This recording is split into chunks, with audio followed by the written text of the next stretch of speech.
The first light of dawn creeps over the stone walls of the monastery, casting long shadows across the silent cloisters. The air is thick with the scent of burning wax and aged parchment, a place where time seems to stand still, where whispered prayers and the scratch of quills on vellum are the only sounds piercing the quiet. This is the world of medieval monks, a realm shrouded in secrecy, where the line between devotion and mystery blurs. Behind these walls, men lived lives cut off from the outside world, dedicating themselves to faith, scholarship, and rituals so enigmatic that even today, historians struggle to unravel them fully. But what if I told you their stories go far beyond simple piety? What if the truth hidden in those dimly lit scriptoriums and candlelit chapels was far more extraordinary than we've been led to believe?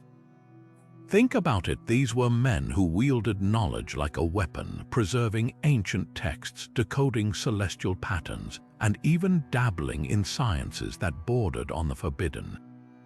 Their libraries held secrets that could shake the foundations of power, and their rituals, some performed under the cover of midnight, hinted at truths too dangerous to speak aloud. Why did some monks vanish without a trace? What cryptic symbols were carved into the margins of their manuscripts? And what really happened in the secluded chambers where even the most trusted novices were forbidden to enter? The answers lie buried beneath layers of time, guarded by silence and superstition. This isn't just a tale of prayer and penance. It's a story of ambition, intrigue, and sometimes even heresy. From hidden tunnels beneath abbey floors to coded messages in illuminated gospels, the lives of these monks were anything but ordinary. So tonight, we're pulling back the veil on history's most shadowy brotherhood. We'll walk the same flagstone corridors they did, decipher the clues they left behind, and uncover the truths that were never meant to see the light of day. Because when it comes to the secret lives of medieval monks, the real story is far stranger and far darker than you've ever imagined. Ready to step inside? Then follow me, but tread carefully. Some secrets were meant to stay buried until now. The rule of Saint Benedict wasn't just a set of guidelines, it was a complete reshaping of human existence. Imagine waking before the sun, your life governed by the tolling of bells, every moment from dawn to dusk meticulously planned around prayer, labor, and study. Poverty meant owning nothing, not even the quill you used to copy scriptures. Chastity erased earthly attachments, and obedience demanded absolute surrender to the abbot's will. But the most haunting vow, silence, beneath the surface, it wasn't just about spiritual reflection. It became a language of its own. In the echoing halls of the monastery, words were rationed like bread. Speech was forbidden in the cloisters, the dormitory, even during meals where hand signals developed into a secret code. A flick of the fingers might request more ale, a tap on the table could signal dissent. Yet this silence served a dual purpose. While it fostered inner contemplation, it also masked whispered conversations after dark, the hurried scratching of forbidden notes passed between brothers. The very rule meant to purify them became a shield for things too dangerous to speak aloud. Consider the irony. Monasteries were beacons of knowledge, yet their walls thrived on secrecy. Novices took years to earn the privilege of entering the scriptorium, where master scribes guarded texts that could topple kings. Some manuscripts contained celestial calculations predicting eclipses, knowledge that could be branded as sorcery outside those walls. Others held herbal remedies so potent they bordered on poison. The vow of silence didn't just protect souls, it protected power, and then there were the shadows. Behind the solemn hymns and bowed heads, isolation bred strange rituals. In some abbeys, monks wore hair shirts until their skin bled, seeking divine visions through pain. Others dug tunnels beneath the chapel floors, not for escape, but for hidden chambers where forbidden books could be stored. The rule demanded obedience, yet whispered rebellion lingered in the margins of illuminated gospels, where artists hid pagan symbols among the saints. This was the paradox of monastic life. A world designed to transcend earthly sin became a stage for human complexity. The vows carved these men into something neither fully divine nor entirely mortal, guardians of secrets they themselves were forbidden to utter. So the next time you picture a monk's life as one of simple piety, remember silence has always been the best hiding place. Step inside the scriptorium, where the air hangs heavy with the scent of ink and vellum, and the only light comes from flickering candles that cast dancing shadows on the walls. This was no ordinary workspace. It was a fortress of knowledge where monks toiled for hours, their quills scratching across parchment in near total silence. Every stroke of ink was an act of devotion, but also one of quiet defiance, because while the church demanded control over what was copied and shared, the scriptorium became a battleground for ideas too dangerous to extinguish. Take the case of the so-called heretical Gospels texts like the Gospel of Thomas or the Apocryphon of John, which presented visions of Christianity too radical for the orthodoxy of the time. Officially, these works were condemned, their pages ordered burned, yet somehow fragments survived. How? Because in the dead of night, behind locked doors, monks risked everything to preserve them. Some hid forbidden pages beneath the bindings of approved texts, creating layered manuscripts known as palimpsests. Others smuggled them into private collections, tucked between innocuous volumes of psalms or saints' lives. The scriptorium wasn't just a place of copying, it was a place of cunning. But it wasn't just Christian heresies that found refuge in these shadowy rooms. Pagan works, too, survived under the careful hands of scribes who understood their value. Aristotle's logic, Ptolemy's astronomy, even the medical texts of Hippocrates, all of these might have been lost forever if not for monks who saw knowledge itself as sacred, no matter its origin. In some cases, they went further, adding marginal notes that subtly challenged church doctrine. A carefully drawn constellation in the corner of a prayer book might hint at forbidden astronomy. A seemingly innocent herbal illustration could conceal the recipe for a potion the church had banned, and then there were the books that vanished entirely. Manuscripts rumored to contain everything from alchemical secrets to prophecies of doom would disappear from inventories overnight, only to resurface centuries later in the hands of collectors or buried beneath abbey floors. Were these acts of destruction or preservation, the truth may lie in the quiet defiance of the scribes themselves, who understood that some truths were too volatile for their time. They didn't just copy words, they became guardians of the ideas those words carried, even when it meant walking a knife's edge between faith and heresy. So the next time you picture a monk bent over his desk, remember, those hunched shoulders weren't just bearing the weight of devotion. They carried the future, one carefully inked letter at a time. Beneath the solemn chants and the glow of stained glass, some monks pursued knowledge far more dangerous than scripture. In hidden chambers where the scent of sulfur mingled with incense, they pored over cryptic texts and stirred bubbling alembics not for gold, but for truths that might bridge heaven and earth. Alchemy wasn't just a science to them, it was a sacred art, a path to unraveling divine mysteries, and at its heart lay two legendary quests, the Philosopher's Stone, said to purify base metals into gold, and the Elixir of Life, a potion promising eternal youth. But these were no mere fantasies. To the monks who practiced it, alchemy was a spiritual journey where every experiment mirrored the soul's transformation. Take the enigmatic Basilius Valentinus, a shadowy figure whispered to be a Benedictine monk or perhaps a clever pseudonym hiding multiple alchemists. His writings, like the 12 Keys, detailed processes so precise they're still studied today. He described distilling mercury until it wept, a poetic allusion to a real chemical reaction. Yet his work went beyond the material.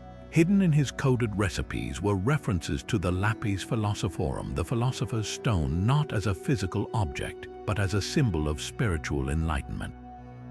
Was he truly a monk, or did the church fabricate his identity to distance itself from his radical ideas? the records are deliberately vague, lost in the smoke of censored archives. Other abbots weren't so fortunate. In 1484, the prior of a French monastery was accused of summoning spirits to aid his experiments. Witnesses claimed his laboratory glowed with an unearthly light, and his midnight rituals included chanting in a language no one recognized. The church, wary of magic masquerading as piety, had him quietly removed, but his notes survived, passed hand to hand like contraband. Some pages contained intricate diagrams of celestial alignments, suggesting these monks weren't just mixing potions, they were tracking the stars, believing the heavens held the secrets to their elixirs. Then there were the accidents. In 1512, a fire ripped through an Austrian abbey's west wing, killing 2 brothers. The official account blamed an overturned candle, but locals whispered of an explosion, one that left the walls stained with strange, iridescent residue. Years later, a traveler's diary described finding a hidden cellar beneath the ruins, its shelves lined with glass vials still holding liquids that shimmered like molten sapphire. These weren't the workshops of pious men content with prayer. They were laboratories where faith and forbidden knowledge collided. Why risk it? Because to these monks, alchemy was the ultimate act of devotion. If God created the universe, then unlocking its hidden laws brought them closer to divinity. Even the symbols they used, the Ouroboros serpent eating its tail, the union of sun and moon, echoed Christian themes of resurrection and unity. But the line between sacred science and heresy was perilously thin. A single misunderstood symbol, one too many questions about the nature of Christ's miracles, and a monk could find himself branded a sorcerer. Perhaps that's why so many alchemical texts are written in riddles. A recipe for green lion might mean verdigris, or it could mask a deeper metaphor for purifying the soul. The truth is, we'll never know how many monks crossed that line or how many discoveries were lost to fear. What remains are fragments, a charred manuscript here, a suspiciously well-preserved saint's tonic there. But dig deeper and you'll find the real philosopher's stone wasn't gold. It was the unshakable belief that even in the darkest cloister, humanity could touch the divine. The monastery gardens were far more than peaceful retreats for contemplation. They were laboratories brimming with lethal knowledge. Monks cultivated rows of seemingly innocent herbs, each with the power to mend or murder. A pinch of monkshood could soothe a fever, but just a few drops more would stop a heart mid-beat. These men didn't just study plants, they mastered them, compiling secret herbals where cures and curses shared the same page. And in an era when a king's dinner could be his last, such expertise made monastic healers indispensable or terrifying. Consider the case of Abbess Hildegard of Bingen, whose physica detailed hundreds of remedies from dandelion salves to antidotes for venom. Yet tucked between her pious prescriptions were entries on henbane and belladonna, plants that could dilate pupils into eerie stillness or bring hallucinatory visions. Were these notes meant to warn or to instruct? The line blurred further when certain monks began attending noble courts as physicians. In 1482, the Duke of Milan's personal healer, a Franciscan brother, vanished after his patient succumbed to a sudden humoral imbalance. The Duke's enemies noted the monk had been seen harvesting mandrake root, a plant notorious for its lethal dose weeks prior. Then there were the whispers of the Silent Sisters, cloistered nuns rumored to specialize in undetectable tinctures.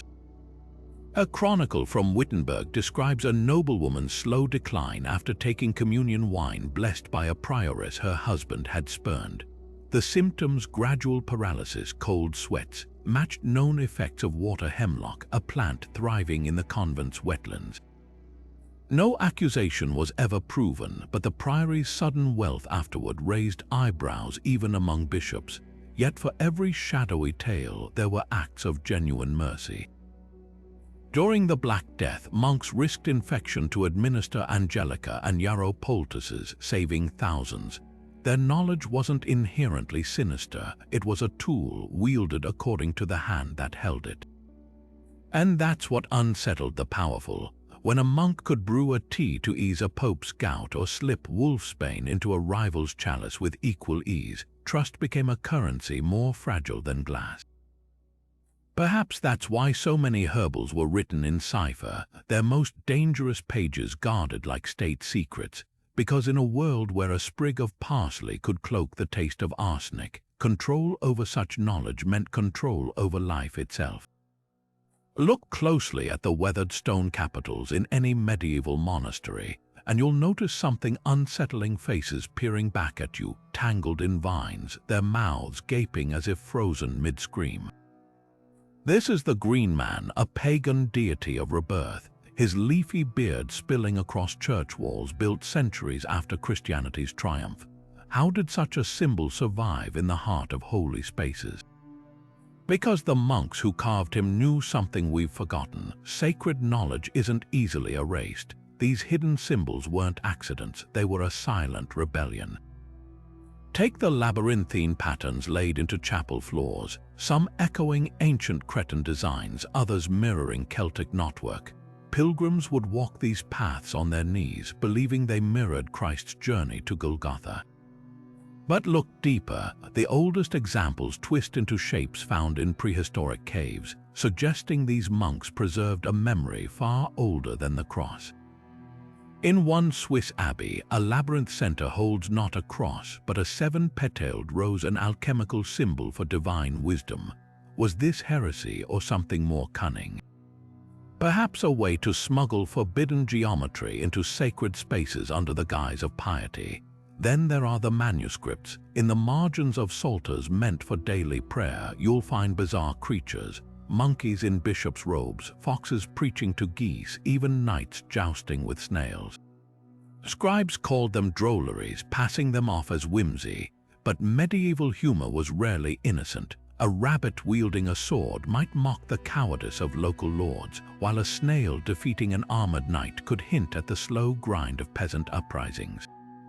The church tolerated these jokes because they distracted from the real subversion.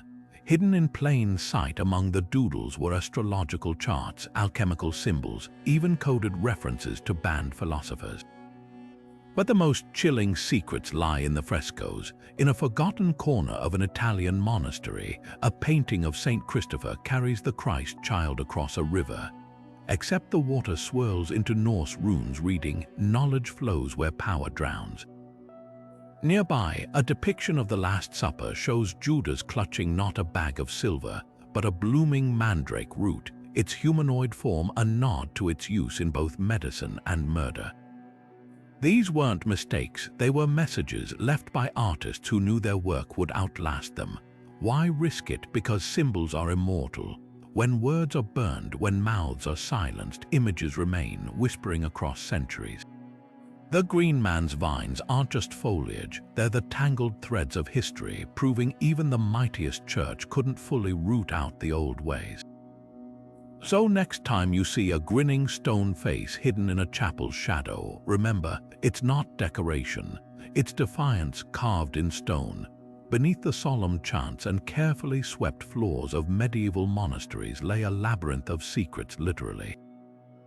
While monks appeared to live lives of quiet contemplation above ground, many monasteries were honeycombed with hidden tunnels, sealed chambers, and escape routes designed for purposes far beyond prayer.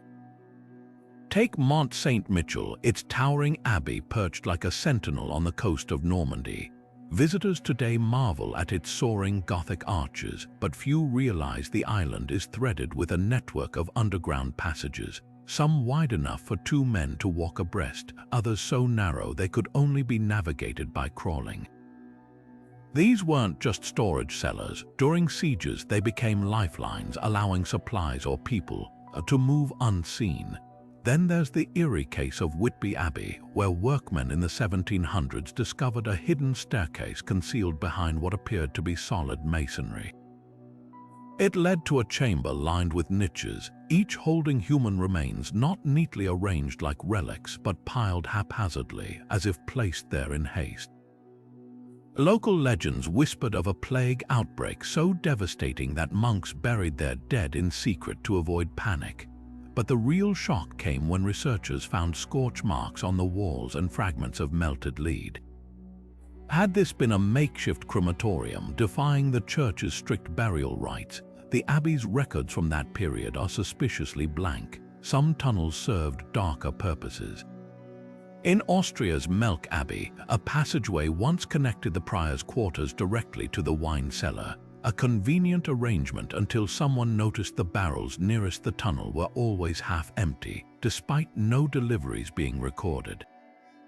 But not all secrets were about vice. At Revolts Abbey in England, a concealed tunnel runs straight from the scriptorium to an outer building, its walls lined with small, empty alcoves. Historians now believe these were used to pass forbidden texts to outsiders without detection, each book hidden in a slot until the coast was clear. The most chilling discoveries, though, are the rooms that shouldn't exist at all. In 2012, restorers at Portugal's Alcobaça Monastery uncovered a vaulted chamber beneath the choir stalls, its entrance bricked over so skillfully it had gone unnoticed for centuries.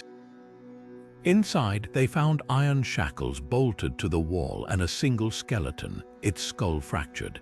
The abbey's chronicles mention a monk who vanished after accusing the abbot of embezzling pilgrimage funds, but no trial was ever recorded. Was this justice or murder? Why go to such lengths to hide these spaces? Because monasteries were more than spiritual centers. They were fortresses of knowledge, wealth, and sometimes sheer survival. A sealed tunnel could mean the difference between life and death during a Viking raid. A hidden room might protect a controversial text from the flames of the Inquisition. And when a monk needed to disappear, whether fleeing persecution or carrying a secret too dangerous to share, these passages offered a way out. So the next time you walk the echoing halls of an ancient abbey, remember, the real story isn't just in the light streaming through stained glass. It's in the darkness under your feet. The image of monks as pacifists, heads bowed in eternal prayer, crumbles when you uncover the blood-stained pages of their history. Far from turning the other cheek, some monastic orders wielded swords as readily as rosaries, their cloisters transforming into barracks when faith collided with politics. Consider the Great Schism of the 1400s, when rival popes in Rome and Avignon each claimed divine authority. Monasteries didn't just choose sides, they raised armies. Benedictine abbeys in France fortified their walls, while Italian monks drilled with pikes in monastery courtyards. In one chilling account from 1403, a contingent of Cistercian brothers, their habits tucked into leather armor, ambushed a rival cardinal's retinue near Siena, leaving the road strewn with bodies. The church's official records dismiss it as zealous overreach, but contemporary letters reveal the truth. These were calculated power plays, with abbots trading salvation for influence. The violence wasn't confined to papal disputes. During the Cluniac reforms, a movement meant to purify monastic life, rage festered beneath the surface. When reformers demanded stricter adherence to poverty, some monasteries erupted into open rebellion. At St. Martial's Abbey in Limoges, traditionalist monks barricaded themselves inside the scriptorium, hurling ink pots and burning manuscripts rather than surrender their luxuries. The reformers responded by hiring mercenaries to storm the gates. Chroniclers wrote of sacred vessels being melted down for weapons, of choirs silenced by the clang of swords. Even the cloister's famed peace garden became a battleground, its herbs trampled underfoot as blood soaked the soil. Then there were the monastic warlords like Abbot Thierry of Chartres, who turned his abbey into a feudal stronghold. By the 1200s, he commanded a private army of lay brothers, men who took partial vows but spent more time drilling with crossbows than copying psalms. Thierry's downfall came when he sieged a neighboring bishop's palace over a land dispute, using the abbey's relic of the true cross as a battle standard. The Pope excommunicated him, but not before Thierry's monks had scorched 3 villages to ash. Why did men sworn to nonviolence become such fervent warriors? Because monasteries weren't just spiritual havens, they were economic powerhouses controlling vast lands, tithes, and trade routes. When kings or bishops threatened those assets, monks fought back with startling ferocity. In Germany's Peasants' War, Franciscan radicals joined the rebels, citing Christ's teachings on equality until their own abbey was sacked by noble forces, revealing the hypocrisy of their armed idealism.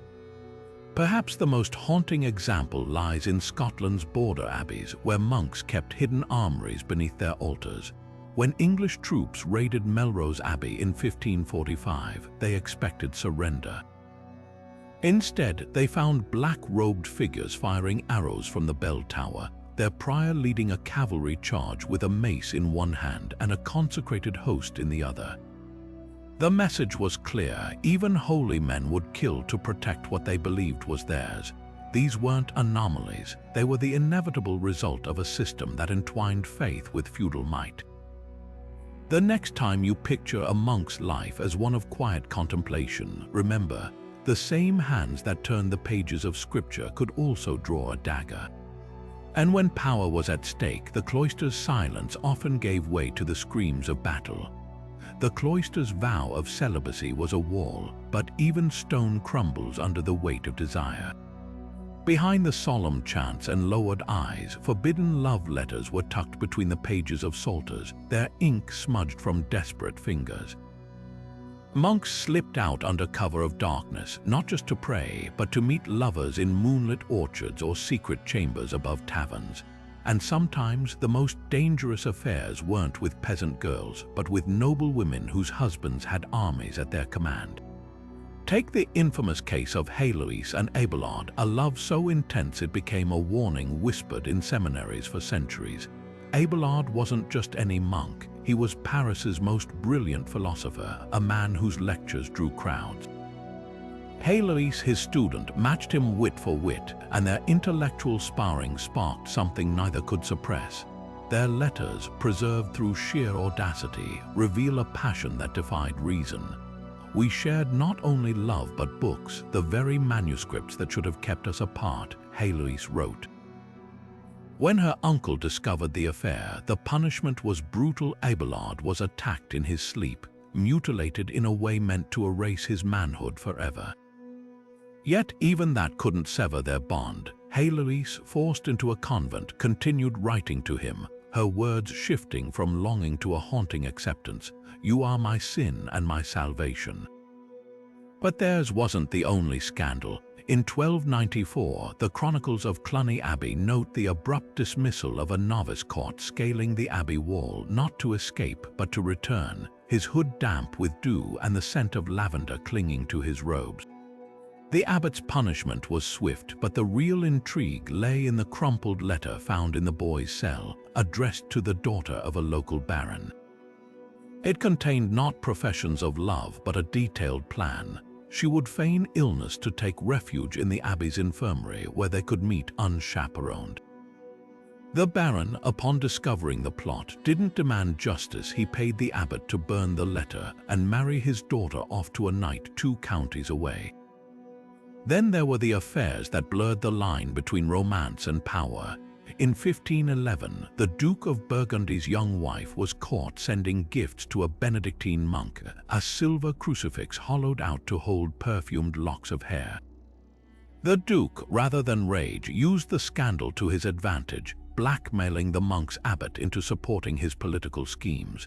The monk himself vanished, sent to a remote monastery in the Alps, but not before carving Heloise's name into his cell wall.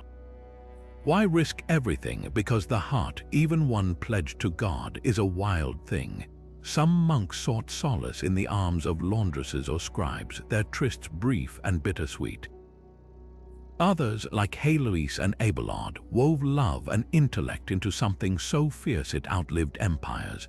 But the Church's retribution was merciless: broken careers, exile, or worse. Yet for every punished monk, a dozen letters went unburned, their secrets buried like embers in ash, waiting to ignite. Monasteries weren't just sanctuaries for prayer, they were nerve centers of intrigue, where monks traded psalms for ciphers and turned pilgrim routes into spy networks. In an age before diplomats and embassies, these cloistered men became the perfect intelligence agents. Their vows of poverty meant they couldn't be bribed. Their literacy gave them access to sensitive documents, and their ability to travel freely under the guise of religious missions made them invisible couriers for kings and popes alike. Consider the case of Brother Matteo, a humble Franciscan who crisscrossed Europe during the 100 Years' War, his breviary filled with seemingly innocent annotations. To the untrained eye, they were notes on scripture, but to the English crown, those tiny ink smudges beside certain psalms revealed troop movements and French supply lines, a code based on the number of syllables in each verse. The Vatican's operations were even more sophisticated. During the Council of Constance in 1418, when rival factions schemed to control the papacy, Benedictine scribes were caught smuggling folded vellum slips inside hollowed-out communion wafers. These weren't sacraments, they were dossiers on cardinals' secret alliances, written in lemon juice that only appeared when held to candlelight. Meanwhile, Cistercian monks in Spain ran a shadow postal service for Ferdinand and Isabella, their wool shipments concealing encrypted letters about Moorish fortifications. The real genius, they used monastery wine stains as authentication marks, each vintage unique acidity leaving a chemical signature impossible to forge.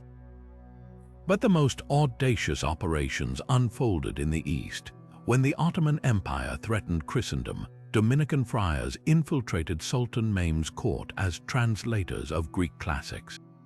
Their real mission, to memorize the layout of Constantinople's defenses and relay them through seemingly innocuous merchant letters, where embroidery patterns on imported silks mapped out weak points in the city walls.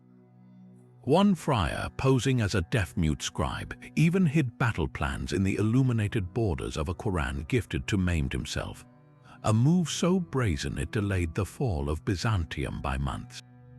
Yet not all monastic spies served noble causes.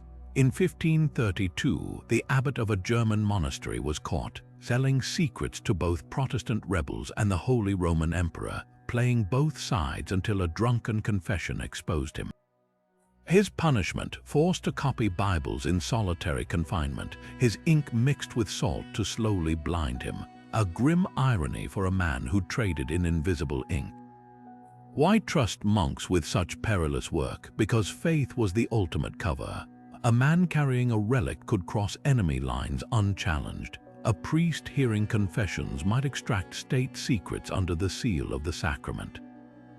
And when wars were fought over souls as much as territory, monasteries became the chessboards where empires moved their pawns. So the next time you see an old fresco of a monk at his desk, remember, those quills didn't just copy scripture. They rewrote history. The monastery vineyards stretched across the hillsides in perfect, orderly rows, but the wine fermenting in the abbey cellars was anything but orderly. Monks didn't just make wine, they transformed it, coaxing flavors so potent they were rumored to heal the sick, inspire visions, or even knock a grown knight flat with a single sip. Take chartreuse, that emerald green liqueur distilled by the Carthusians since the 1700s. Its exact recipe, a blend of 130 herbs, flowers, and spices, remains locked in a vault, known only to 3 living monks at any given time. But here's the twist: some of those ingredients, like wormwood and hyssop, were staples of pagan rituals centuries before Christ. Was this divine inspiration or something older, whispered to a monk by a village herbalist who still remembered the old ways? Then there's Burgundy's Cîteaux Abbey, where Cistercian monks didn't just grow grapes, they revolutionized winemaking itself. By carefully tracking which slopes yielded the best fruit, they essentially invented the concept of terroir, that mystical interplay of soil, sun, and skill that defines great wine. But their real genius lay in the cellar. While most medieval wine turned to vinegar by spring, the monks' vintages aged for decades, developing depths of flavor that made kings offer land in exchange for a single barrel. How? Because beneath the abbey, hidden behind a false wall, They'd built a network of tunnels where temperature and humidity never fluctuated, a secret so valuable, rival winemakers allegedly hired thieves to kidnap a monk who knew its layout. But not all monastic brews were so noble. In the Swiss Alps, Benedictines distilled a liquorous black liquor they called Totenwasser, water of the dead. According to local law, it was originally meant to preserve corpses during winter burials until a curious brother sipped it and claimed to hear the voices of saints. Soon, pilgrims were paying in silver for tiny vials, convinced it granted glimpses of the afterlife. Modern chemists found traces of hallucinogenic nightshade in surviving samples, suggesting those visions came with a price. The darkest secrets, though, swirl around Buckfast Abbey's tonic wine, a syrupy, caffeine-laced concoction originally sold as medicine. By the 1980s, Scottish gangsters were mixing it with vodka to create a street drink so volatile, police blamed it for hundreds of brawls. The irony, the recipe was based on a medieval monk's notes about a draught to calm restless spirits. Somewhere between the scriptorium and the streets, a cure had become a weapon. So were these monks alchemists, healers, or opportunists, perhaps all three, because every time they bottled a new vintage, they walked a razor's edge between sacrament and sin, offering communion in one hand, and in the other, a drink that could make men forget they ever needed saving. The ghostly echoes of medieval monasteries aren't just the stuff of campfire tales, they're whispers of unfinished business, centuries old. Take the infamous Grey Lady of Glastonbury Abbey, seen gliding through the ruined arches with a silver dagger clutched to her chest. Local lore claims she's the spirit of Abbess Elfrida, who in 1242 was accused of poisoning a rival to secure her position. The church hushed up the scandal, but the dagger, her alleged murder weapon, kept reappearing on the altar no matter how often it was thrown into the marsh. Even after her execution, the sightings continued, as if her penance was trapped in an endless loop of confession without absolution.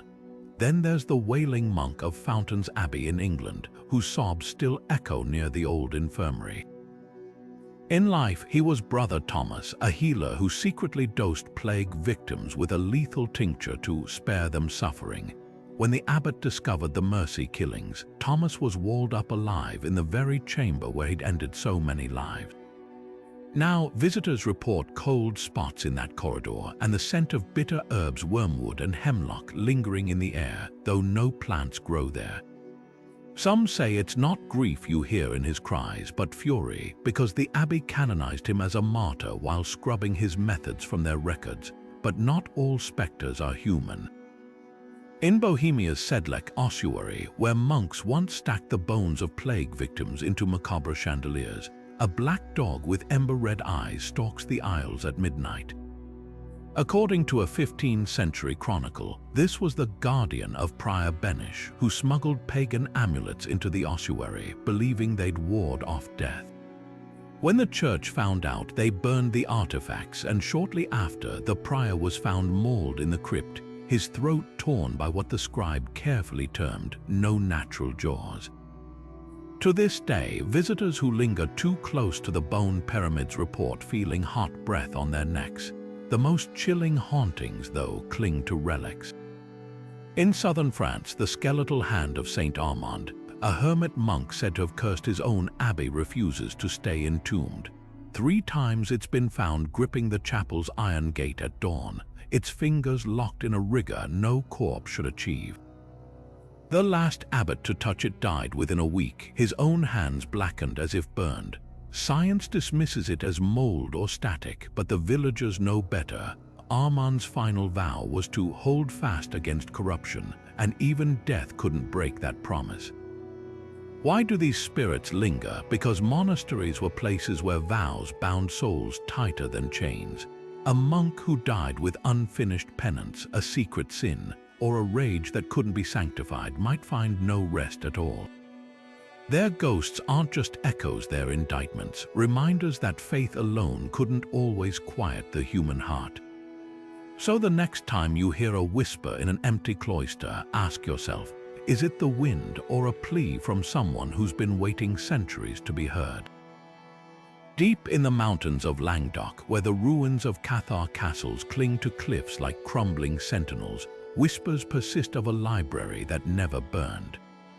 The church declared the Cathars heretics in the 1300s, hunting down every follower and destroying every scrap of their Gnostic gospels, or so they thought. Because hidden beneath the floor stones of certain monasteries, protected by monks who secretly sympathized with the so-called pure ones, lay treasures the Inquisition never found. Consider Montségur, the last Cathar stronghold. When the fortress fell in 1244, over 200 perfecti, their spiritual elite, were burned alive rather than renounce their faith. Yet legends claim that days before the siege, 4 men slipped out under cover of darkness, carrying something precious wrapped in oilcloth. The official record says they were caught and executed, but no bodies were ever identified. Fast forward 50 years, and a Benedictine monk in Toulouse penning his chronicle makes an odd notation. Received from Brother A of Carcassonne 1 chest of Greek texts to be kept in the 3rd crypt. Greek, the Cathars spoke Occitan, unless those texts weren't theirs originally but salvaged from older, far more dangerous sources. Then there's the curious case of the Rennes-le-Château manuscripts. In the 1800s, a priest renovating the village church allegedly found hidden parchments stuffed inside a hollow pillar. Documents so explosive, he abruptly became wealthy overnight.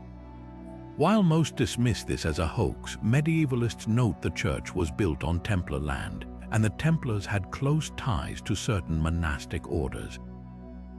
Could those papers have been remnants of the Cathar treasure, passed hand to hand by sympathetic monks for centuries? The priest's personal diary references Johannite heresies, a term linked to Gnostic sects the Cathars revered. But the most compelling evidence lies in the art.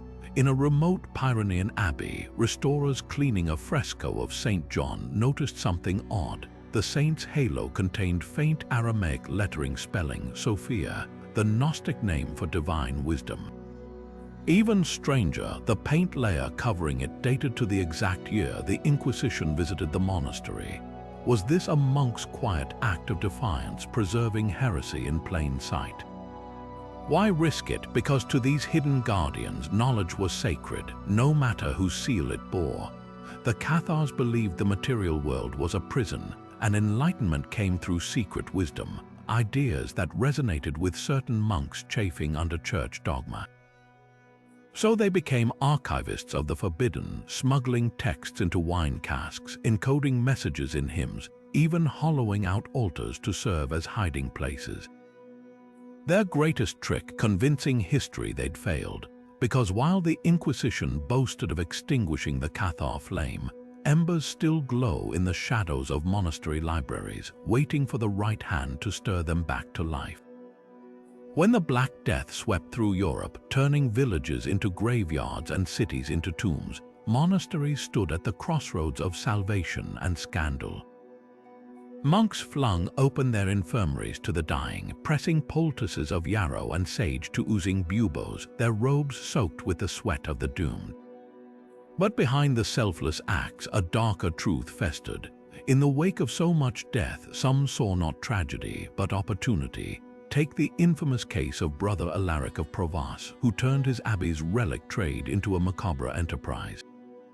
As panic spread, he began selling unfailing protections, a sliver of wood claimed to be from the true cross, guaranteed to ward off plague if sewn into one's tunic. When demand outpaced supply, he resorted to whittling oak branches by moonlight, blessing each shard with a hastily murmured prayer. The scam unraveled when a nobleman's wife, clutching her purchased relic, died mid-confession. The investigation revealed Alaric's workshop, a cellar stacked with wood shavings and a ledger detailing payments from terrified townsfolk.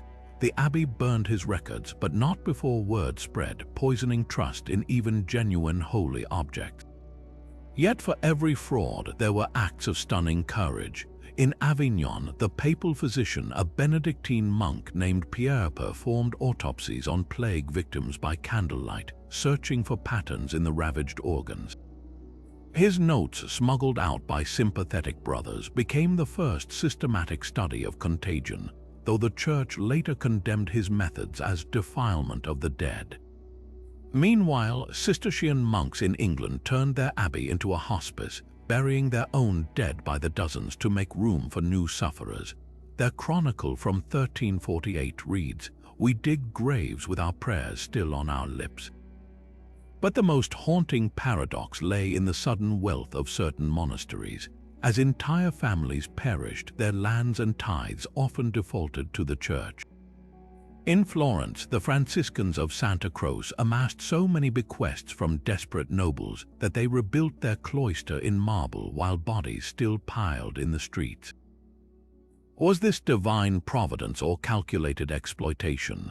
A contemporary merchant's diary accuses the friars of pressuring dying patrons to sign over estates in exchange for guaranteed burial in consecrated ground, a privilege the plague had made priceless. The line between saint and opportunist blurred further with the rise of plague saints. Opportunistic abbots canonized obscure martyrs, claiming their relics emitted miasma-proof auras. In Vienna, pilgrims flocked to touch the bones of a newly minted Saint Gordian, until someone noticed the skeleton had 6 fingers, a detail missing from all historical accounts. The relic was quietly retired, but not before the abbey's coffers swelled with offerings. Why such extremes? Because the Black Death didn't just test faith, it twisted it. Some monks saw the apocalypse as a call to radical compassion, while others wielded terror as a tool. The same hands that anointed the dying also counted the coins left on their altars. Perhaps that's the real lesson of those dark years. When death is the only certainty, even holiness has its price. The storm clouds gathering over Lindisfarne on that June day in 793 weren't just a warning of the tempest to come, they were an omen. When the longships appeared on the horizon, their dragon-proud silhouettes slicing through the mist, the monks assumed it was a mirage. No one would dare attack the holiest site in Northumbria, the cradle of saints and scholars. But the Vikings didn't come for prayer, they came for gold. The raid itself was brutal, altars smashed, relics tossed aside like kindling, the scriptorium's precious manuscripts trampled underfoot. Yet the real mystery isn't in the bloodshed but in the aftermath, because when the smoke cleared, not all the monks were among the dead or the enslaved. Chroniclers noted something peculiar. While most brothers were butchered or dragged away in chains, a handful vanished without a trace. No bodies, no ransom demands, just empty cells where these men had once slept. Local legends whisper of a darker fate. Some say these missing monks didn't flee, they joined the raiders. It sounds unthinkable until you consider the clues. Lindisfarne's treasury was looted with uncanny precision, its hidden crypts known only to a select few, emptied of their most valuable relics. Even the Vikings' escape route defied logic, weaving through tidal channels that changed by the hour. Unless someone on board knew those waters intimately, then there's the saga of Brother Aelfric, a name that surfaces decades later in Norse accounts. A monk-turned-trader who supposedly guided fleets to wealthy monasteries along the coast, his inside knowledge making him a valuable asset. Was he real or just a cautionary tale? The answer might lie in a runestone unearthed near Bergen, its inscription praising a white Christ who fought beside Ragnar's sons. The carving shows a robed figure clutching both a cross and an axe, an impossible dichotomy unless the Church's worst fears were true. But the conspiracy runs deeper. Not every monastery was a victim, some may have been accomplices. In the decades following Lindisfarne, certain coastal abbeys mysteriously avoided attack while their neighbors burned. Tax records show these spared institutions suddenly flush with silver, their storehouses stocked with Frankish wine and Eastern silks, goods only pirates could procure. Even their architecture shifted, with high towers that doubled as lookout posts and underground docks hidden beneath the cloisters.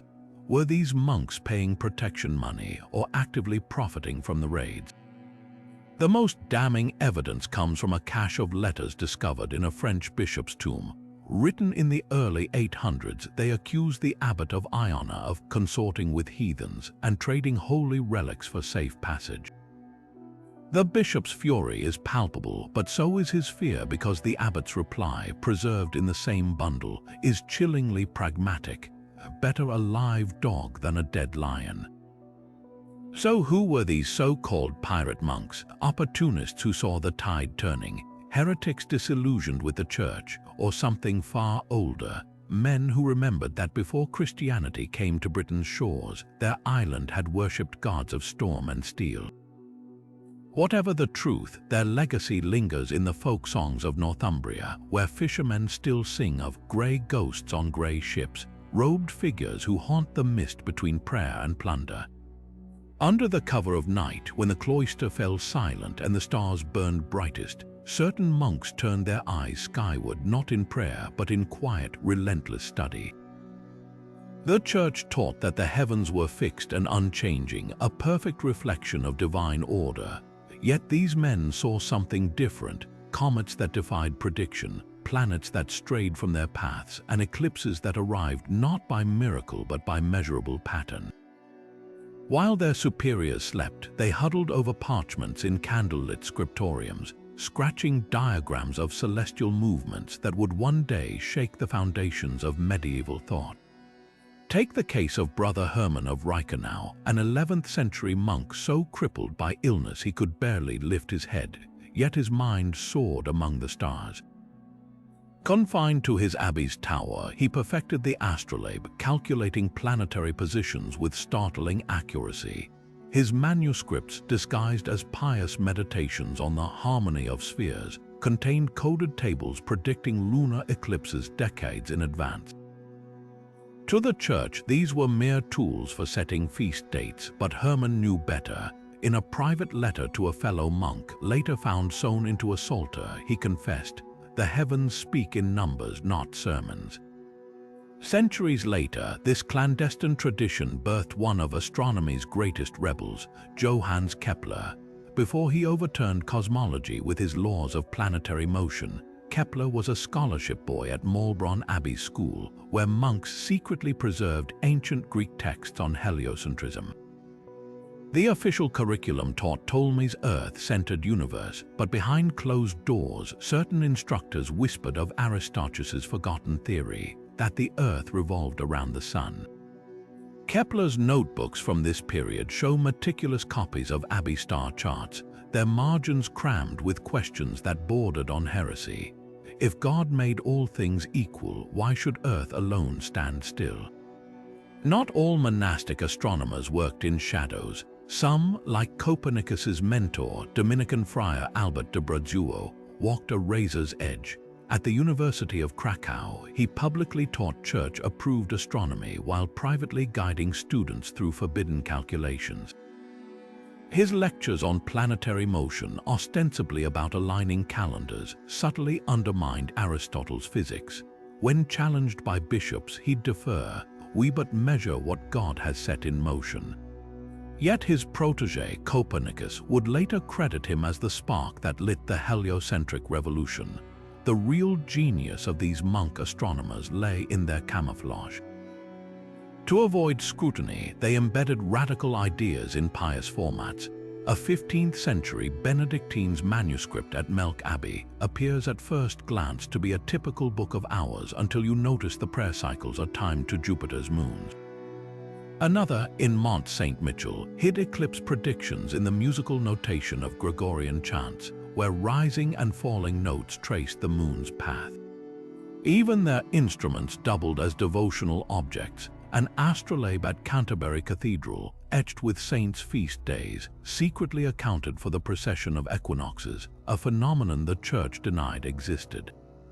Why risk everything? Because for these men, faith and truth weren't opposing forces. A Cistercian chronicle from Clairvaux puts it plainly: to know the heavens is to kneel closer to God. Yet their legacy is bittersweet. Most were erased from history, their names scrubbed from records or attributed to anonymous scribes. But next time you gaze at the stars, remember, Long before telescopes and space probes, it was the hands of these robed scholars, ink-stained and calloused from quills, that first mapped the sky's true architecture. And like the constellations they studied, their brilliance still shines if you know where to look. The rule of Saint Benedict demanded fasts so strict that monks were forbidden to eat meat from four-legged animals. Yet beneath the flagstone floors of some abbeys, the scent of roasting venison and spiced wine seeped through hidden vents. This was the great hypocrisy of medieval monasticism. While the common folk starved outside their walls, certain brothers indulged in feasts that would shame a king's table. Take the scandal at Cluny Abbey in 1205, where visitors reported seeing skeletal monks emerge from Lenten fasting, only for an anonymous satirist to pen the Cluniac's Confession, a poem detailing midnight banquets in the cellar. The descriptions were outrageous: whole suckling pigs basted in honey, peacocks roasted and re-feathered in their plumage, even snow from the Alps smuggled into chill-sweetened cream. The abbot dismissed it as slander until a fire revealed a previously unknown kitchen beneath the infirmary, its walls blackened not by medicine but by grease and flame. But how did they get away with it? Through networks of complicit lay brothers and sympathetic nobles. At Fontevraud Abbey, records show the cellarer, the monk in charge of provisions, paid local hunters in silver for medicinal game. The account books listed the meat as tonics for weak blood, a loophole allowing even the strictest orders to skirt dietary laws. Meanwhile, wealthy patrons gifted charitable donations of wine and spices, knowing full well the brothers would interpret their vows of poverty creatively. In Canterbury, Archbishop Thomas Becket himself sent casks of imported figs and almonds to Christ Church Priory, marked for the relief of Lenten hardships. The irony: Becket was famously ascetic, but even he understood the unspoken rule: some sins were meant to be shared. The most brazen offenders, though, were the Italian monasteries along pilgrimage routes. Travelers' diaries from the 1400s describe inns run by monks, where paying guests dined on humble gruel, while behind a tapestry in the refectory, a hidden door led to a private chamber. There, abbots and their favored guests gorged on dishes like pasticcio di cinghiale, a wild boar pie so decadent one visiting bishop called it a blasphemy against God and waistbands. The real shock came when investigators found these feasts weren't just about gluttony, they were power plays. A Venetian doge's letter to the abbot of San Giorgio Maggiore explicitly thanks him for the supper that secured the vote, proving these meals were where political alliances were literally forged over fork and knife. Yet for all the excess, the church's real fear wasn't full bellies, it was lost control. When reformers stormed the Abbey of St. Gall in 1429, they expected to find books of heresy. Instead, they uncovered a pantry stocked with saffron from Persia, sugar from Cyprus, and chocolate from the New World luxuries so rare they hinted at a shadow trade network stretching beyond Christendom. Worse, the abbey's cooks weren't monks at all, but Moorish prisoners who'd been quietly employed for their culinary skills. The Inquisition that followed wasn't about fasting, it was about fear. Because if monks could hide kitchens, what else might they conceal? Perhaps that's why the punishments were so theatrical.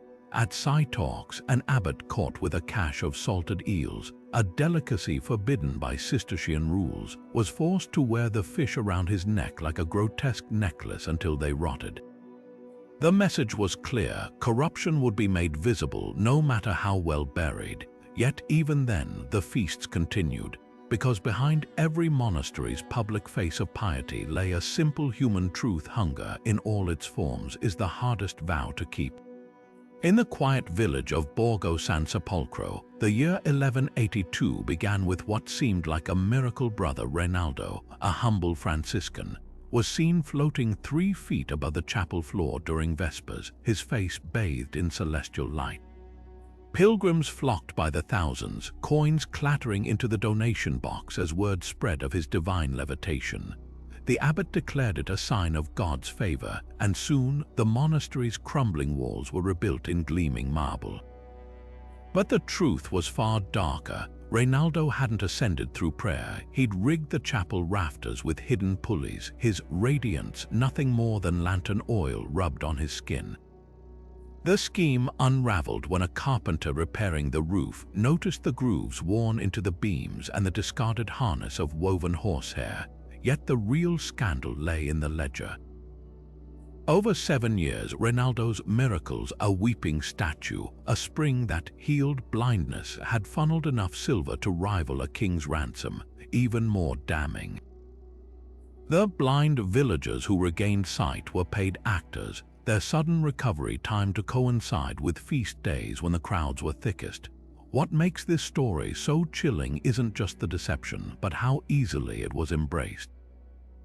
When Reynaldo was finally exposed, the church faced a dilemma. Admitting the fraud would shatter public trust, yet letting it continue risked greater scandal.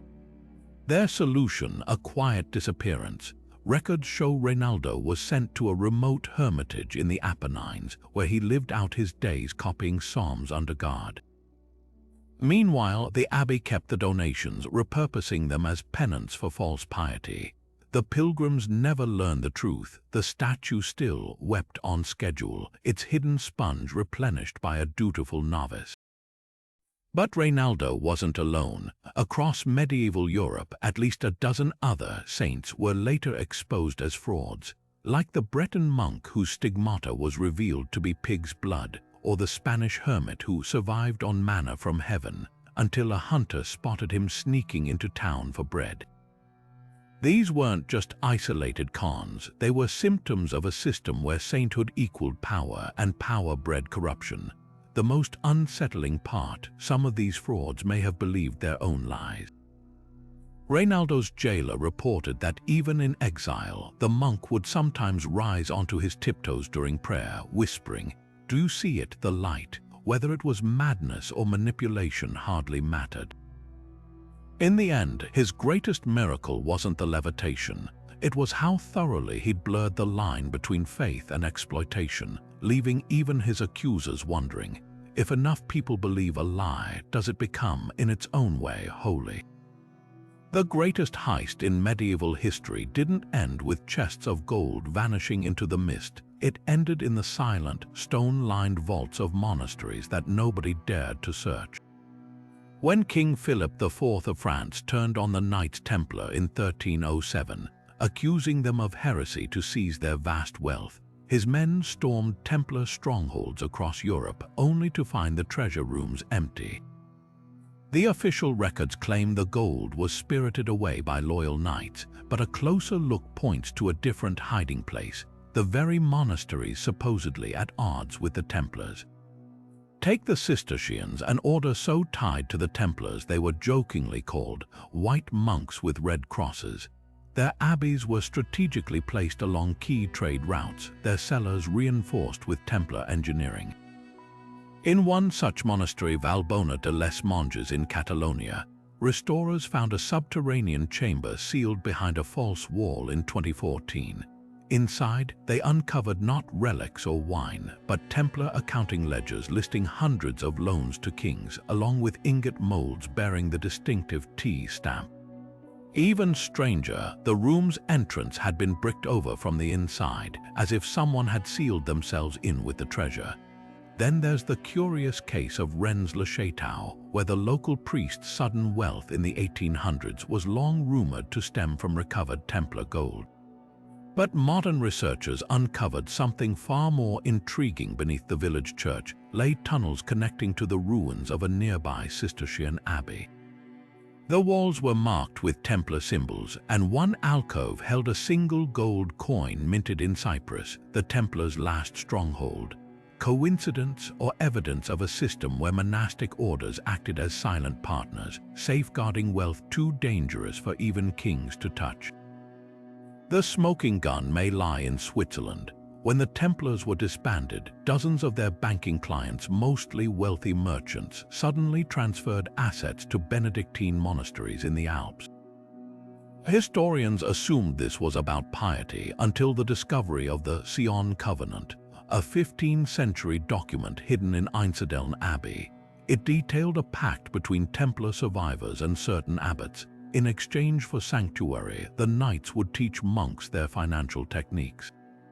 The result, Swiss monastic banks that still operate today, their vaults rumored to hold Templar-era bonds redeemable for land across Europe.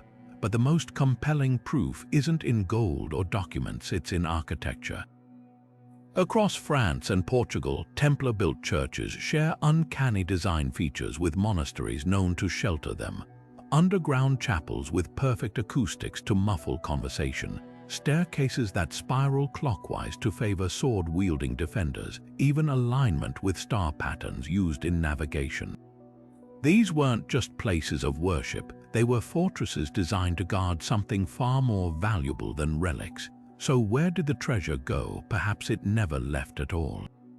Because if you were a king hunting gold, would you dare ransack a monastery, risk divine wrath, and invite rebellion? The Templars may have bet their survival on that very fear, hiding their wealth in plain sight. Behind the one door, even a greedy monarch wouldn't kick down, the house of God. In the shadowy corners of medieval monasteries, where candles flickered against cold stone walls, some monks practiced an art so ancient it predated Christianity itself, sacred tattooing. These weren't mere decorations, they were acts of devotion etched into skin, a merging of flesh and faith that would later be condemned as pagan heresy. The most striking proof lies not in manuscripts, but in a mummy discovered in the caves of the Egyptian desert, a Christian hermit from the 7th century, his withered hands still bearing faded crosses and Coptic prayers inked into his flesh. This wasn't an isolated case. Pilgrims' accounts from Jerusalem describe monks offering tattoos as living relics, their needles dipping into soot and wine to mark the faithful with symbols of their journey. But why tattooing? Because for these ascetics, pain was a pathway to piety. The process, a bone needle threaded with pigment dragged repeatedly through skin, mirrored the mortification rituals of hair shirts and self-flagellation. A 12th century bishop's letter complains of Coptics in Palestine who defile their bodies with permanent marks, unaware these tattoos were secret badges of survival. During Muslim rule, Christians who refused conversion could be identified by the crosses hidden under their sleeves, their faith literally written on them. The Church's condemnation only drove the practice deeper underground. By the High Middle Ages, tattooing resurged in the most unexpected places like the remote Irish monastery of Skellig Michael, where stone carvings show robed figures with intricate spirals on their faces. These weren't Celtic warriors, but monks preserving a tradition their superiors had banned. Recent infrared scans of medieval manuscripts reveal even more. Beneath layers of vellum, rough sketches of tattoo designs, serpents swallowing their tails, labyrinths hidden like contraband between psalms. The most chilling evidence comes from the Alps, where a frozen body discovered in 1991 turned out to be a 9th century monk. His skin, preserved by ice, bore geometric patterns matching those in a Benedictine herbal from Salzburg, a coded system linking specific tattoos to medicinal knowledge. One mark, a triangle over the heart, corresponded to a recipe for wolfsbane poison in the manuscript. Was this a healer's map or something darker? By the 14th century, the Church had stamped out most tattooing, branding it as witchcraft. But in remote monasteries, the needles never quite stopped. A Franciscan's diary from 1522 recounts finding an elderly brother in Assisi with Christ's wounds tattooed in vivid red stigmata. He'd inked himself to feel closer to God. The friar's superiors burned his tools, but the scars remained. And in that stubborn persistence, we see the real power of these markings. They weren't just art. They were defiance worn on the skin where no one could erase them. The streets of 13th century Europe ran red not with the blood of battle, but with the self-inflicted wounds of the flagellants, a movement so extreme it threatened to tear the Church apart. These weren't just penitents seeking forgiveness. They were radical monks and laymen who turned public squares into theaters of torment, lashing their own backs with iron-tipped scourges until the cobblestones gleamed with their devotion. To onlookers, it seemed like piety taken to its logical extreme. But beneath the spectacle lay something far more dangerous, a direct challenge to the Pope's authority, one that would force the Church to confront its own contradictions. The movement erupted during the Black Death, when fear of divine wrath sent thousands into the streets, stripping to the waist and whipping themselves in rhythmic unison. Their chants, "Repent or perish," echoed through cities already choked with funeral pyres. At first, local clergy welcomed them, seeing their bloody displays as proof of unwavering faith. But the flagellants soon grew bolder. They claimed their suffering rivaled Christ, that their wounds absolved sins without priests or sacraments. In essence, they declared themselves living altars, rendering churches obsolete. By 1349, the movement had a leader, a shadowy figure known only as the Master of Hungary, who preached that the apocalypse could be delayed only through mass flagellation. His followers, numbering in the tens of thousands, marched from town to town, their ranks swelling with peasants and nobles alike. They carried banners emblazoned with crosses drenched in their own blood, and their rituals grew increasingly elaborate. Some drank the ashes of the dead, believing it purified them. Others carved crosses into their foreheads with daggers, branding themselves as God's chosen. The Church's response was swift and brutal. When flagellants in Strasbourg declared that their blood could heal the plague, bypassing the need for last rites, Pope Clement VI issued a bull condemning them as heretics. But the real turning point came in Erfurt, where a group of flagellants stormed a synagogue, murdering Jews they blamed for the plague, then turned on the local bishop when he tried to stop them. This wasn't just rebellion, it was anarchy, and it exposed the movement's darkest truth. Their violence wasn't directed inward, it was a weapon wielded against anyone who stood in their path. Yet the flagellants' legacy isn't just one of fanaticism. Their rise revealed the Church's vulnerability. When people believed the end was near, even the threat of excommunication couldn't compete with the promise of salvation through pain. And in their defiance, they exposed a question that would haunt Christianity for centuries. If God's grace could be earned through suffering alone, what need was there for popes, priests, or even churches? The flagellants were crushed, their leaders burned at the stake, their rituals banned. But the doubt they sowed, that faith might exist beyond the walls of the cloister, would never fully die. The haunting echoes of Gregorian chants have floated through monastery halls for centuries, their melodies so precise they seem to vibrate the very stones beneath your feet. But what if these sacred harmonies were more than just prayers set to music? Hidden within their rising and falling notes, some believe, lies a secret language, a coded system of frequencies capable of unlocking everything from divine visions to forgotten healing arts. Take the legend of the lost chord, a mysterious combination of tones rumored to induce trances so profound, monks who stumbled upon it were said to grasp the very fabric of creation. Medieval manuscripts describe it as a sequence of 7 notes, sung in perfect unison, that could open the gates of heaven and still the storms of hell. Yet no surviving chant contains it. Was it erased or merely hidden? The clues might lie in the unusual structure of certain chants themselves. Scholars have noted that specific hymns, like the Salve Regina, follow mathematical ratios mirroring the Fibonacci sequence, the same pattern found in the spiral of galaxies and the curve of seashells. Sing these harmonies in a vaulted chapel, and the acoustics amplify them into something uncanny. In the Abbey of Lathorinet, a 12th century Cistercian masterpiece engineered to resonate at precisely 144 Hz, visitors report a tingling sensation when certain chants are sung. That frequency, modern researchers note, aligns with the natural vibration of human DNA. Coincidence or evidence of a forgotten science? Even more intriguing are the devil's intervals, dissonant chords once banned by the Church for their unsettling effects. When sung correctly, these tritones, like C to F sharp, were said to induce visions or even physical pain. A Burgundian chronicle from 1356 recounts a choir of monks who attempted the forbidden interval during a mass, only for the congregation to collapse clutching their heads, screaming of fire in the bones. The bishop ordered all copies of that chant burned, but fragments survived in the margins of a psalter, annotated with warnings in red ink. Beware the song that walks the edge of the abyss. The most compelling evidence, though, comes from modern experiments. When researchers at the University of Pavia played recordings of Gregorian chants to patients in comas, brain scans showed unprecedented activity in regions linked to memory and emotion.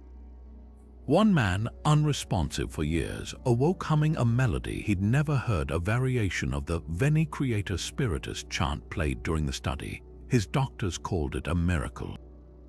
The monks who originally composed that chant might have called it something else, acoustical alchemy. So why would medieval monks encode such power into their music? Perhaps because sound, unlike words, bypasses reason and strikes straight at the soul.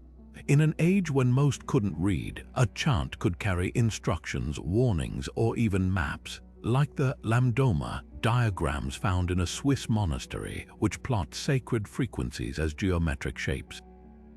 Some believe these were blueprints for sonic architecture, teaching monks how to build chapels that would magnify certain tones into transformative experiences. Others whisper there's something far older, a legacy from ancient schools of mystery, preserved in plain hearing for those with ears to understand. The truth may never be fully uncovered. But next time you hear those age-old melodies, listen closely. Between the notes beneath the Latin words, there might just be a message waiting, one that doesn't speak to your mind, but to the blood and bone of your very being. And that's where the real secrets lie. Somewhere in the rugged hills of Calabria, as the 12th century drew to a close, a Cistercian monk named Joachim of Fior stared into the flickering light of his oil lamp and saw the future unravel before him. His visions weren't mere dreams, they were intricate maps of time itself, dividing history into three terrifyingly precise ages: the age of the Father Law, the age of the Son Grace, and the coming age of the Spirit, when the Church as men knew it would crumble, and a new order of mystical monks would reign in its place. What made Joachim dangerous wasn't just his prophecies, it was his certainty. He didn't whisper these revelations in the shadows. He wrote them in bold, vivid manuscripts, complete with elaborate diagrams that looked less like theology and more like blueprints for revolution. The Vatican initially tolerated him, even inviting him to Rome to discuss his ideas. But when his predictions began circulating among radical Franciscan factions, groups already chafing under papal authority, the Church's patience snapped. Joachim's calculations pointed squarely to the year 1260 as the dawn of the apocalyptic age of the Spirit, a date that sent peasant armies and disgruntled monks alike into frenzied preparation. In Lombardy, cults abandoned their plows, convinced the end would arrive before the next harvest. In Paris, university scholars debated whether Joachim's spiritual men were saints or anarchists in disguise. What truly rattled the Vatican, though, was how eerily accurate some of his visions seemed. Long before the Protestant Reformation, Joachim foresaw a time when the papal crown would lose its luster and men would read scripture without priests.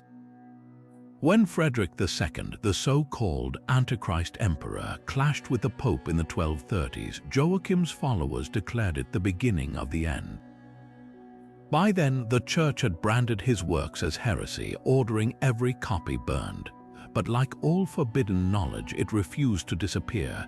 Hidden in the margins of Orthodox texts, scribes preserved Joachim's diagrams, tree-shaped timelines where history branched toward salvation or doom.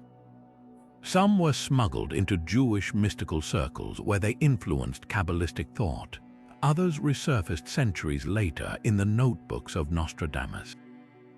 Even Columbus carried a dog-eared copy of Joachim's prophecies aboard his ship, convinced his voyages would fulfill the monk's prediction of a new earth at the world's end. The cruelest twist, Joachim himself never lived to see 1260. He died quietly in his monastery, still insisting his visions weren't rebellion but revelation. Yet in that gap between his death and the uneventful passing of his doomsday year, something remarkable happened. The panic faded, but the ideas didn't. Because Joachim hadn't just predicted an apocalypse, he'd given the disenfranchised a language for their discontent. Every time a friar challenged papal wealth or a mystic claimed direct communion with God, Joachim's ghost stirred. His real prophecy wasn't about dates. It was about the inevitable moment when faith outgrows its institutions and the whisper of one monk becomes the roar of millions.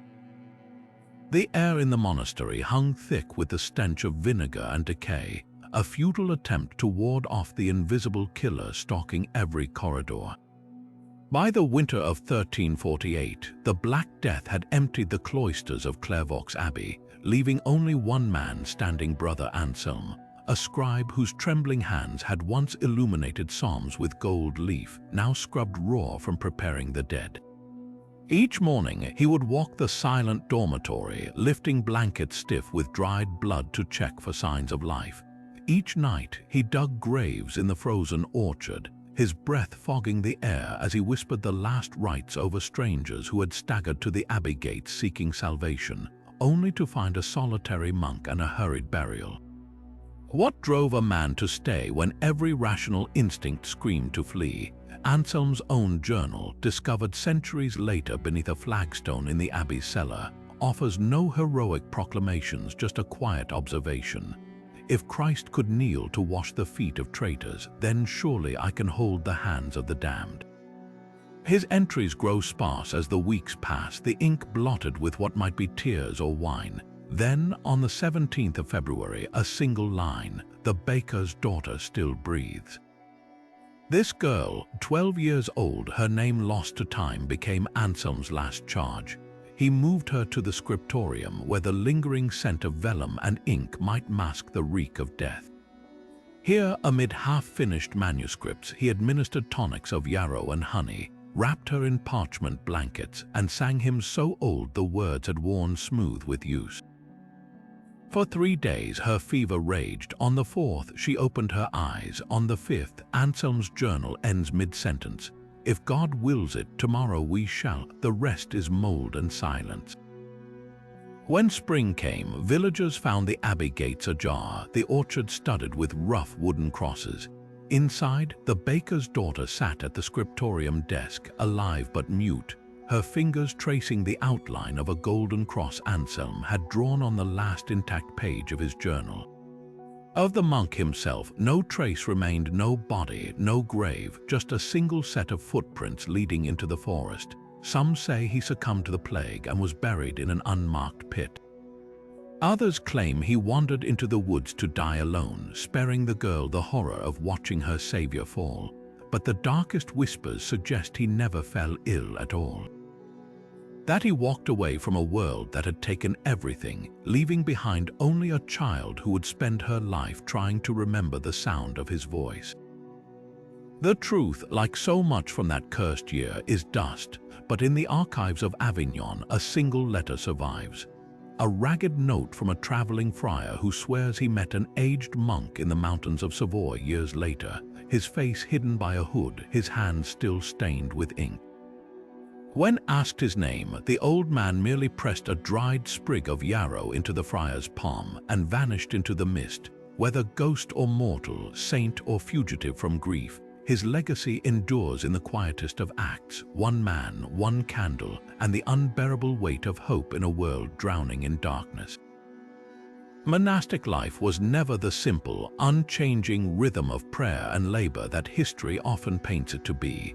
Behind every illuminated manuscript, every chant echoing through vaulted halls, there pulsed something far more human, a tension between devotion and defiance, between the sacred rules and the whispered rebellions that kept knowledge alive.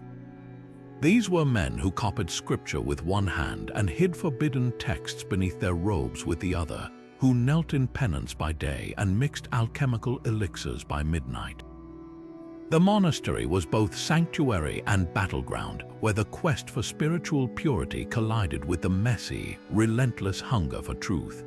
Think of the scribes who preserved pagan philosophy under the guise of copying psalms, or the herbalists who walked the razor's edge between healing and heresy, their gardens a maze of salvation and poison. Consider the abbots who preached poverty while striking deals with kings, their coffers overflowing with gold even as their brothers starved. This wasn't hypocrisy, it was survival. The same walls that shielded them from the chaos of the world also became the perfect hiding place for secrets too dangerous to breathe outside. And now, centuries later, we're left with fragments, a scorched manuscript here, a crypt's worth of bones there. Each one a puzzle piece in a story we'll never fully know. The monks who burned their own letters to protect a comrade, the ones who took forbidden knowledge to their graves, what else vanished with them? How many breakthroughs, how many heresies were lost because they dared to think beyond the boundaries of their time? So here's the question that lingers, as haunting as the ghostly chants still whispered in ruined cloisters. How much more remains hidden in the ashes of history? What truths lie buried under the weight of time, waiting for a curious hand to uncover them? The monks are gone, but their secrets endure, in the margins of books, in the carvings on chapel walls, in the earth beneath our feet. And if we listen closely, maybe we'll hear the echoes of what they couldn't say aloud. Now it's your turn. What do you think is still out there, waiting to be found? Share your theories in the comments, because history, like a monastery's hidden vault, is always richer when we explore it together.